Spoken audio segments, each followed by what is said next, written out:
All right, guys, look who I have, Mr. Norman Cabrera, sir. How are you? Hey, how's it going, man? Pretty good. So we're here a little early for the signing. So Sure. I figured, hey, can I ask you some questions while we're here? So Absolutely. We're here for Satanic Hispanics, the Blu-ray release. And what can you tell us about the movie and what you worked on, what you did? Let's see. Let me rewind a little bit. I've known Mike Mendez since we worked together on Grave Dancers. Oh, nice. You know, Yeah. and like he's a great guy, super talented director, and we hit it off really good on that movie. I did all the ghostly creatures and all that stuff that's in that, and so we kept in contact, and you know, he was always telling me about new projects and all that kind of stuff, and then he had told me about this one for a while, and it came together after he had a lot of success with this movie called Tales of Halloween. Yes. So they're like wanted to do another anthology, and so they were like this Hispanic theme anthology, and he kind of pitched me the idea, and it sounded amazing, you know. So I was like, I got to build this, San La Muerte character, it's like from Aztec mythology and stuff like that. So nice. So it was really a cool thing. Absolutely. It was like it just sounded like a fun project, and I love Mike and Alejandro Brogas too. Like I was a fan of his Juan of the Dead, absolutely, yes. And that was just I was like, I got to work with I wanted to work with my buddy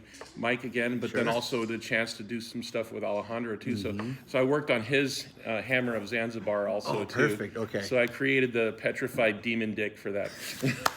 In case you, spoiler alert, in case you hadn't seen the movie. That's it, yeah. It's a blind buy for me. I work full time, I have 3 kids, so it's hard for me to get to the theater. But when I saw this, I'm like, I'm blind buying it. Yeah. I support physical media and everyone involved with it. I'm all aboard. So a huge fan of your work. So thank you. I was going to get it, yeah. So I was going to ask you, one of my questions was, will we ever hear the master tapes from your band 13 Ghosts? Oh, I wish there were master tapes that still existed. The only thing I have is a cassette we got, back in, this was the early 90s, so I did, in case the people out there don't know, this is 13 Ghosts was a band I did for Subspecies 2. Nice. And with Wayne Toth, with right? Wayne Toth, who's another effects guy and stuff, and him and I were really good buddies and loved a lot of the same music, and we kind of started this, we were just jamming, kind of like a garage band playing metal covers and punk rock covers and stuff, and Misfits and Metallica and all that. And so just as a fluke, we were on set working on this movie for Ted Nicolau, who's the director, and he's like loved us, and he was like, hey, you guys play, he saw us jamming one day, and he's like, well, I need a band for this scene, the Vex Club, you know. And why don't you guys be in the band? We already have a band, Yes, absolutely. And so we were, it was a thing that just kind of came together like this kind of happy accident, And so we recorded the demos in Romania and then came back just so they could use for the lip syncing to shoot the scene. Yeah. And then when we got back to LA, they did a proper recording of it over here, not far from here actually. On Lancashire, Oh yeah, like right off that exit, right? Yeah. There was a recording studio over there, and we re-recorded the songs. But unfortunately, I reached out to Ted Nicolau, and he asked Charlie Band too, and all the master tapes or whatever are long gone. They have no idea where they are. So I would love to. The only thing I have is we got when they recorded us, they burned a cassette for us, and that's all I have. It's a little bit degraded, but I could probably, clean it up digitally. It's funny. It's kind of like a cult movie that people ask me about. So. Of course.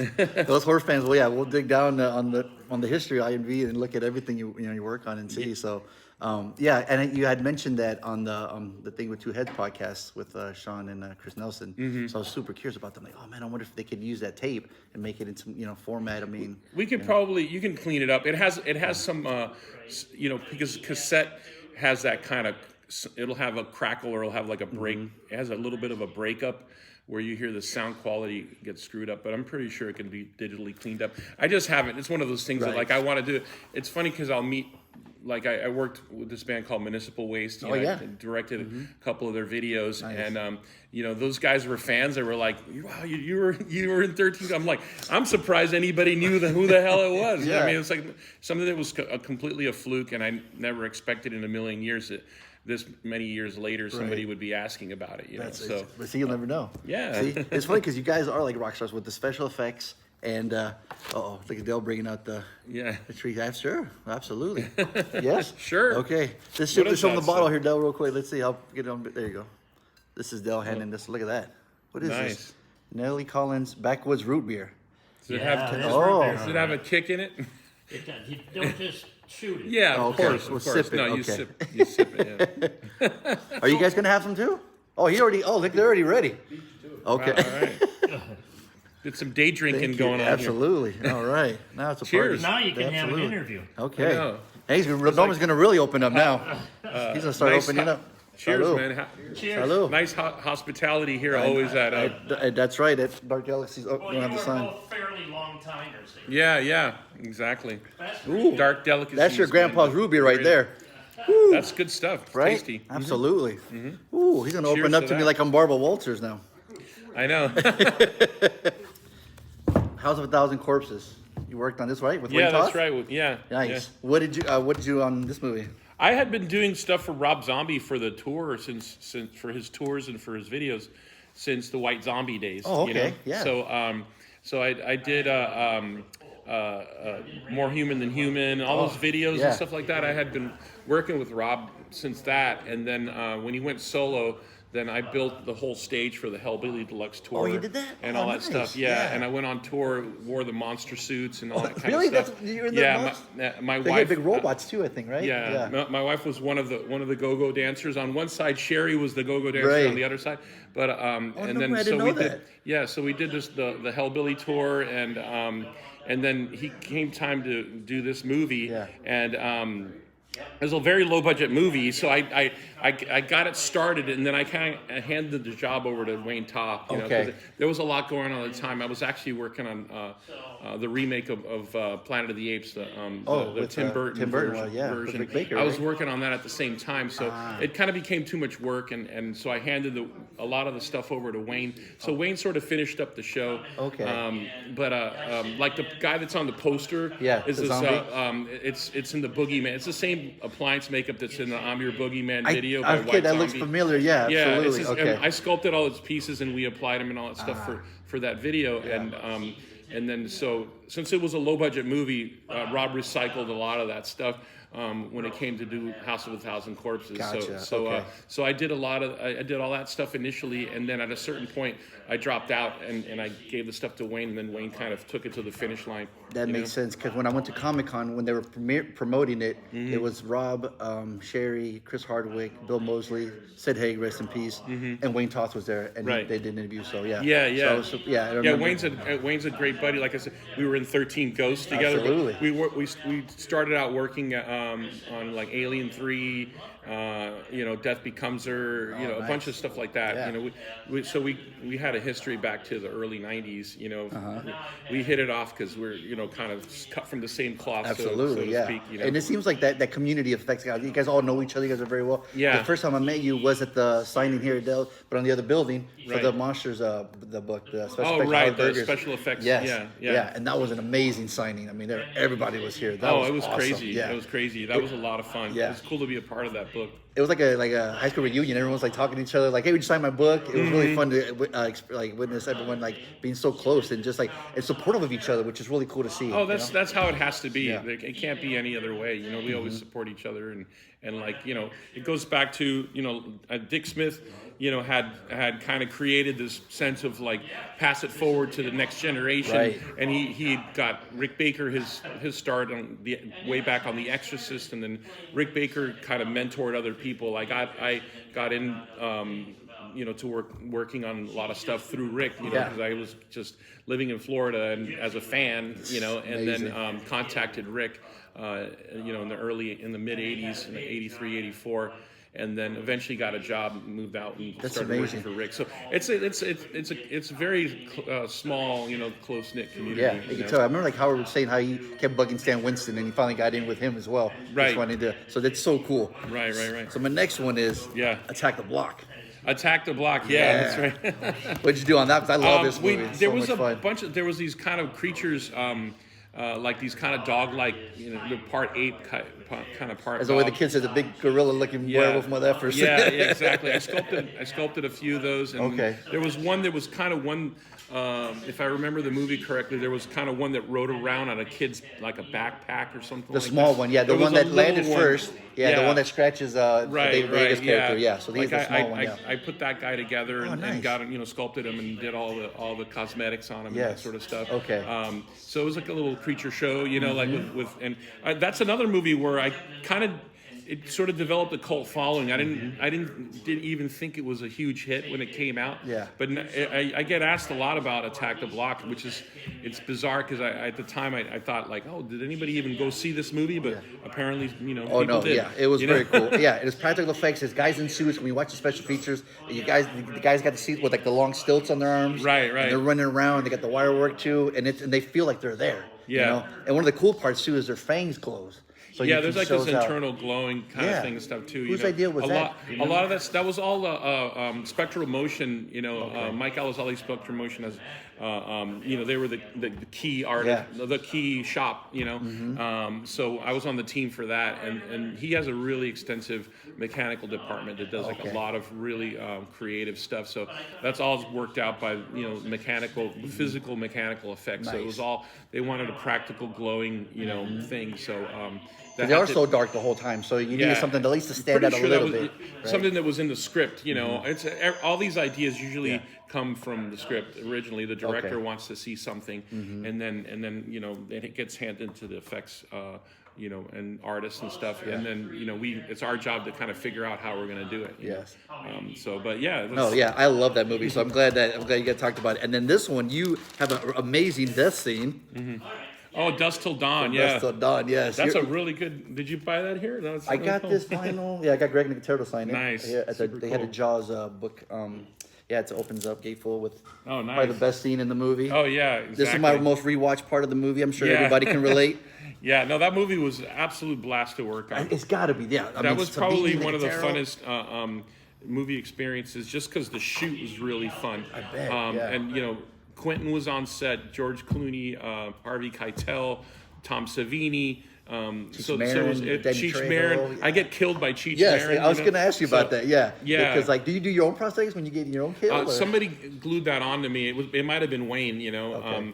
I had a throat rip appliance. We had a lot of generic pieces because there's so many kills. There's so many. So you can't really make a custom kill for each person unless you have to make a fake head of someone, then you do have to life cast them. But gotcha. But for something like that, we had like boxes of just generic prosthetics like kills. torn out wrists or cut out or broken stuff or ripped out throats and that sort of stuff. They won? Oh wow! We were watching the football game. Okay. Yeah, so it's because you pull out like a toolbox, like a tackle box full of there's an appliance they come here, in these appliance. these paper boxes, and just full of appliances, and there was a lot of work. It's Bob Kurtzman's brainchild. It was like Bob was the guy who got that movie made, and at the time, Quentin had written the script, prior to him getting famous. So then when he had done Pulp Fiction, he had done Reservoir Dogs, and he'd done True Romance and all these movies like that. And then, everyone was hot for a Quentin script. Absolutely. And Robert Rodriguez was starting to get really popular because of Desperado, the original one. And so Bob, struck gold because he had this Quentin script that was ready to go. Yeah. So he they made him executive producer on it, and it's chock full of effects. I mean, it's just the the whole thing is, well, when the big scene happens at the titty twister thing, Yes. like then all hell breaks loose and there's all these creatures and all that stuff. That was the funnest part about watching the movie, because at first it's like a bank heist, like feels like a Tarantino movie. Yeah. And once it goes in there, they locks the doors, and she's like, "Dinner is served." You're like, Yeah, "What?" I know. And she turned, and Salma turns. You're just like, Yeah. "What is going on?" So, Yeah. I mean, you also got Johnny Vato as in the band. It's Yeah. tarantulas. Yeah. And then they get to transform, and he's playing that weird Yeah, guitar, there's like a which body is guitar. insane. That Yeah. movie just goes batshit. Obviously, back. Oh, yeah, pun batshit, intended. literally, yeah. Which was crazy to find out. I learned in that podcast you talked about it was a Lowry's building, Titty Twister, close it was, by, right? Or- yeah, Laurie's seasoning, Yeah. plant that had been shut down, and then they turned it into production offices, and there was a huge room which became kind of the soundstage, the interior bar of the Titty Twister. Yeah, that's insane, And yeah. so we shot there. At least it was maybe a couple weeks, maybe more. I mean, it was shot in other, like the exteriors were shot elsewhere, like Okay. out in the desert Right. in LA somewhere, But then once you get inside the bar, Yeah. it was all in this abandoned Lori seasoning plant, Yeah, and it was we didn't want to even go home. We were having so much fun, We were working very, very long hours, and in some cases it was just better to sleep there than go home, Yeah. So we did that a couple of times, and then next day start all over again, putting makeups on the dancers and Which is not a bad gig. not a bad gig, yeah, and the bikers, and then all of us got to play bikers too. Like Right. Wayne's one. And, Oh, he's in it too. I was gonna ask you that. Yeah, Okay. he gets killed. I get killed by Cheech, and then when we get resurrected, Tom Savini stabs us. But there's a close up of just me and Cheech, yeah. like him ripping my throat out, and kind of an honor because I love Cheech and That's Cheech and perfect. Chong since I was a kid.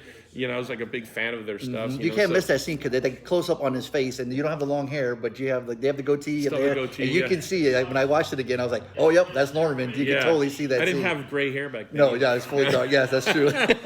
Now, did you sit in that scene when someone's dancing? Yeah, we were there for. I bet yeah. nobody was missed that Well, day. we was trying to be professional, So, but when she transforms Yes. into the snake, Who did that makeup? I can't remember who applied it. It may have been Howard. I honestly don't remember. But when she transforms it, she only wears the makeup initially, and then they had like a stunt double When she's who on could do turns real back. physical stuff, Gotcha. So the makeup covers most of her face. So once she has that full face appliance on, then it's the stunt woman okay. who's like can do really physical like kung fu kind of stuff. Nice, yeah. And so she starts attacking and killing people. So from then on, but you could stand them side by side and they virtually look the same. I Like you was gonna couldn't say, really can't even tell the tell. difference. Yeah. So. Because I remember that podcast. You said that was like the longest a movie you worked on. Yeah, I worked as far as the duration. just no, like- that Gremlins 2 was way longer than okay, that. Yeah, okay. In Gremlins 2, we worked on that for about a year and a half altogether. Oh no, I'm sorry. I meant like days, like just or hours. I meant They were hours. long hours. Yeah, Yeah, yeah, I mean, yeah. it was almost kind of like they would blend into the next day. Wow. But we were really happy. And then Robert Rodriguez and Quentin were just super cool to work with. And then they brought Chia Young Fat to visit the Oh, they set did? one day. No way. So everyone was really like What? super psyched because Yeah. at the time all the